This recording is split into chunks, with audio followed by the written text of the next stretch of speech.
वंदे मातरम। ये मेरा वीडियो हमारे भारत के प्रधानमंत्री माननीय नरेंद्र मोदी जी के लिए है। डायरेक्ट मैसेज है। हिंदुस्तान में एक सबसे बड़ी समस्या जिसको टाला जा रहा है, रोजगार के बारे में सवाल उठाया जाता है तो उन लोगों को गद्दार क्यों कहा जा रहा है? अगर देशद्रोहियों को वतन के खिलाफ बोलने का उसी किताब के आर्टिकल 19 ने एक अधिकार दिया है, तो क्या एक युवा को भारत के ये अधिकार नहीं है कि वो सवाल पूछ पाए? कोई भी पार्टी, चाहे भाजपा हो, कांग्रेस हो, आम आदमी हो, समाजवादी हो, जो विपक्ष में होते हैं तो वही चीज बुरी होती है, जब पक्ष में आ जाते हैं तो वही चीज सही लगने लगती है। और मैं आपसे एक ही बात डायरेक्ट कहना चाहता हूं, और ये सच्चाई है, बेरोजगारी जिस स्तर पर पहुंच गई है, कोई बात क्यों नहीं कर रहा है? हमें मुद्दों को दबाना नहीं है।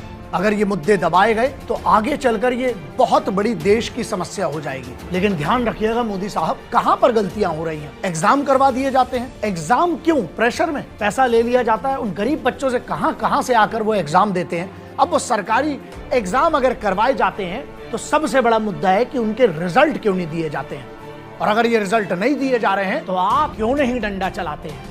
ऐसी कौन सी मजबूरी है जो आपको बेरोजगारी पर बात करने से चुप कर देती है? क्योंकि जब तक ये जवाब नहीं दिए जाएंगे ना, ये सवाल हवाओं में घूमते रहेंगे। आज भी इस देश में ना दो बहुत बड़ी बातें मानी जाती हैं, एक सरकारी नौकरी और दूसरा विवाह। क्या आपकी ही सरकार के कुछ लोग हैं जो भटका रहे हैं? जब ये पूरी महामारी चली, वैक्सीनेशन आ गया है, देखिए इसमें भी करप्शन ना हो ये भी आपको देखना है। समस्याएं हैं, लेकिन मैं हमेशा सबसे कहता हूं कि ख्वाहिशें जिंदा रहना जरूरी है, वरना कल सुबह उठने का मकसद क्या होगा? सरकार जो आराम से कर सकती है, आपके लिए सिर्फ इतना सा काम है, आप अगर चाह लें, अगर पूरी सरकार चुनी हुई है, विपक्ष कुछ नहीं है आज की, सॉल्यूशन क्या है? सॉल्यूशन सीधा है, अकाउंटेबिलिटी निर्धारित करिए।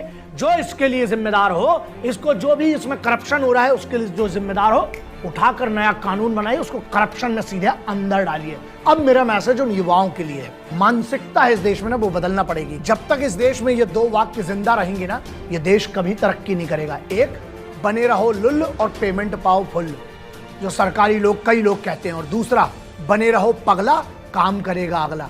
साहब, ये वतन आपका मेरा है, पूरे हक से ना नमक का फर्ज अदा करें। देखिए, माटी का फर्ज सबकी औकात नहीं है, लेकिन नमक का तो कर सकते हैं ना फर्ज अदा।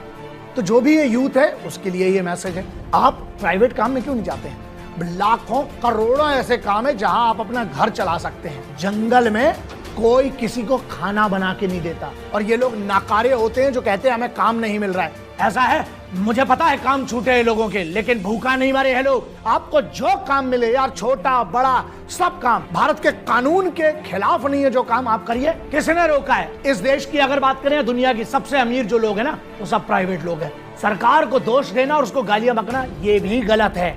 आप खुद देखिए कि आपने अपने फ्यूचर के लिए क्या किया। बहुत सीधी सी लाइन है, अगर आपको जिंदगी में कुछ ऐसा चाहिए जो तुम्हारे पास आज तक नहीं है, तो साला उठो और वो मेहनत करो जो तुमने आज तक की नहीं है।